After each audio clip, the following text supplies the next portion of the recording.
Ritani razanay malala ry Madagasikara soa ry fitaovana ena tsy miala fahoana iala deretiko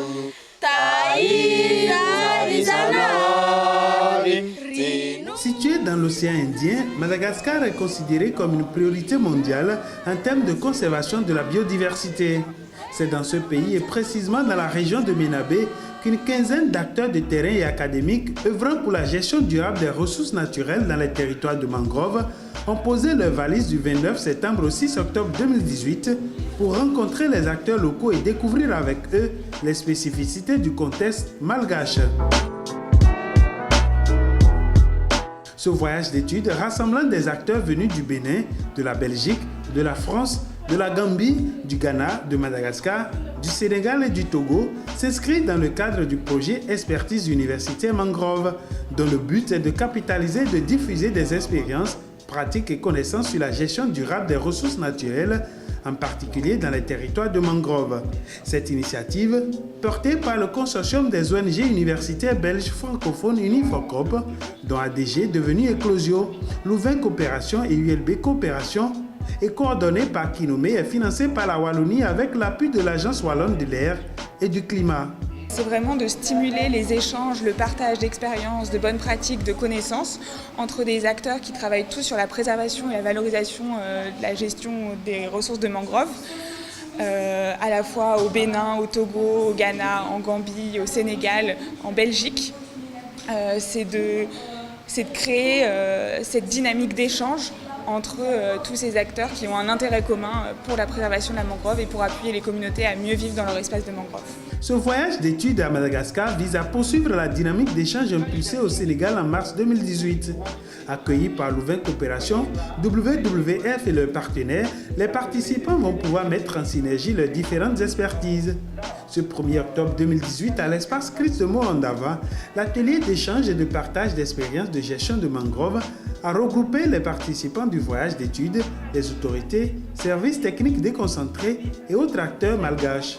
Une occasion pour les participants de découvrir les différents réseaux et acteurs œuvrant en zone de mangrove et de présenter leurs outils et bonnes pratiques de gestion des ressources naturelles dans les territoires de mangrove. On voit également des contextes différents, des problématiques différentes certes, mais de l'autre côté, on pourrait voir que les expertises sont assez dispersées et que la mise en synergie de toutes ces énergies permettrait donc de résoudre des questions spécifiques à une zone. Il arrive très souvent qu'on rencontre dans des zones des problématiques qui ont été déjà traitées ailleurs, mais juste que les gens ne sont pas ensemble pour pouvoir donc y échanger, pour faire en sorte que toute expertise disponible dans le continent et dans les deltas puisse être mise à la disposition de tout le monde. Plus d'une dizaine d'outils de gestion des ressources dans cette maquette interactive ont été présentés au cours de cet atelier. Cet outil prend la forme d'un jeu auquel les acteurs locaux présents à cette rencontre se sont prêtés pour représenter un village en Bakivao.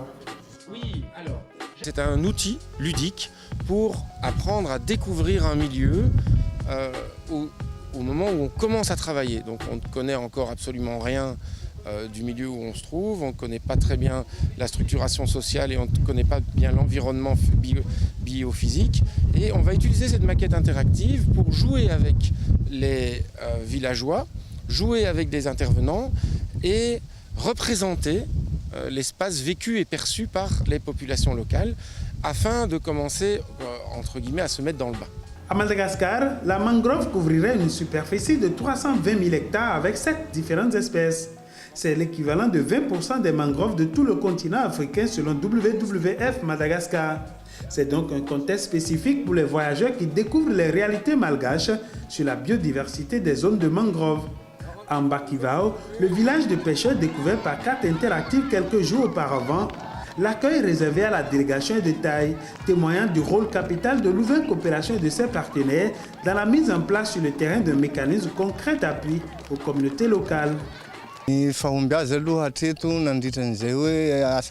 Comme succès, on peut distinguer par exemple la maîtrise des coupes illicites, qui était un phénomène très répandu auparavant, mais là, à travers les conventions collectives qui accompagnent le plan d'aménagement et de gestion des ressources naturel, notamment le mangrove, ils arrivent à le maîtriser. Ce genre de coupe illicite, ce genre de charbonnage et aussi l'utilisation des engins de pêche destructifs par rapport à l'activité de pêche. Madagascar possède une énorme richesse de biodiversité qui demeure exposée à des menaces et pressions. Avec une population de plus de 24 millions d'habitants, le pays affiche un taux de croissance démographique de 3% par an.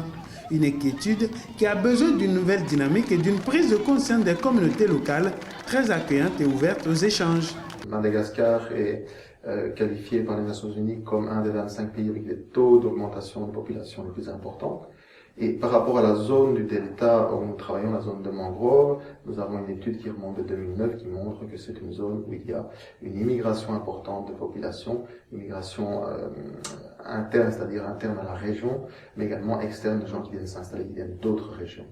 Cela donne une pression anthropique importante sur les ressources de mangrove et donc un challenge important en termes de solutions appropriées. Travailler sur les questions liées aux mangroves nécessite beaucoup d'énergie et d'endurance. Nous sommes le jeudi 4 octobre 2018. Les participants montent à bord de ces bacs, direction Kadaï, où ils visiteront un site de restauration de mangroves. Ici, les déplacements dépendent des marées. Après un quart d'heure de navigation, les voyageurs sont bloqués par la basse marée. Tout le monde a le pied à terre. Un fait qui montre les contraintes des habitants du milieu et du travail de développement et conservation dans ces zones. Là, on est un peu obligé de rester ici parce que par rapport aux marées, comme on voit là, on est bloqué. La marée est encore basse. On s'est référé à un tableau de marée hier. Normalement, ça devait être haut à cette heure-ci, mais par rapport changement climatique et tout ça, c'est un parfait exemple. La contrainte n'a pas ralenti l'ardeur et la volonté des voyageurs. Après une demi-heure d'attente, ils reprennent le chemin pour découvrir le site Lantrano Kaolo, situé à 2 heures de marche de Belou. Dans les années 53, les communautés de ce village avaient détruit les mangroves au profit de la riziculture.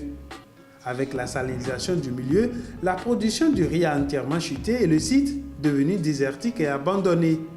En 2007, la communauté locale prend conscience de l'enjeu et entame des actions de restauration avec l'appui technique de la Direction régionale de l'écologie et des forêts et le soutien de WWF. C'est une réussite, ça c'est impressionnant.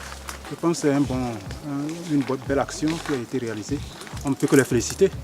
Aujourd'hui, plus de 100 hectares de mangroves sont restaurés. Ce village, cet endroit-là, depuis 1979 jusqu'en 2007, était vraiment un endroit isolé. Personne ne voulait venir ici. Mais à partir de l'année 2017, où ils ont vraiment commencé la gestion et la restauration, il y a pas mal de visiteurs qui sont venus pour voir, pour partager avec eux leur réalité, quoi. Donc, pour eux, c'est vraiment un lieu d'ouverture au monde.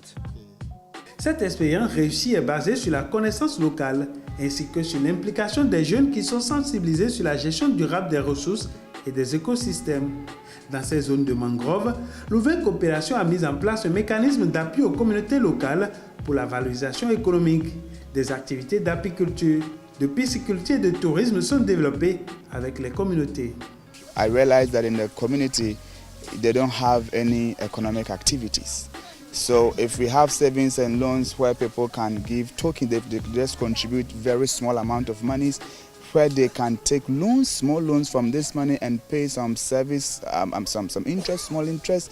And with this money, they can now enter into some businesses and then they will not depend entirely on the natural resources. À Madagascar, on découvre également des pratiques endogènes de gestion des ressources. À l'image du Bénin où la divinité Zangweto est utilisée pour protéger les mangroves, le village de Kivalu utilise la méthode de sacralisation pour la protection des ressources halieutiques lors de la clôture d'une réserve temporaire. Par ce geste, le sage officiant cette cérémonie qui a regroupé les populations de ce village interdit la pêche dans cette zone jusqu'en février 2019. Ça me fait penser également chez moi. Ce n'est pas dans la mangrove, mais en période de début de fructification des mangues. Les enfants, les femmes aiment manger les mangues vertes. Alors il y a un truc bien de chez nous qu'on appelle le kankuran, qui sort, qu'on fait sortir chez nous, en tout cas pour interdire. On dit à partir d'aujourd'hui, il est formellement interdit de cueillir des mangues. Et c'est jusqu'à maturité, et c'est le même truc qui reviendra pour dire à partir d'aujourd'hui, vous pouvez utiliser le monde. Donc, c'est respecté strictement. Ce voyage d'études à Madagascar a permis de développer et de renforcer le lien et les échanges entre les différents réseaux existants. Le réseau Miari à Madagascar, le collectif Saint-Delta au niveau du Sénégal et le collectif des deltas du golfe du Bénin. Courant février 2019, un troisième voyage sera organisé au Togo et Bénin, zone d'intervention de ULB Coopération. Ce voyage permettra de découvrir les initiatives et spécificités du contexte togolais et béninois et surtout confronter les enjeux du terrain avec les connaissances scientifiques. Il sera organisé un colloque multi-acteurs qui rassemblera représentants des communautés, acteurs de terrain et scientifiques afin de créer un espace de dialogue entre les différents acteurs impliqués dans la gestion durable des ressources naturelles dans les écosystèmes de mangroves.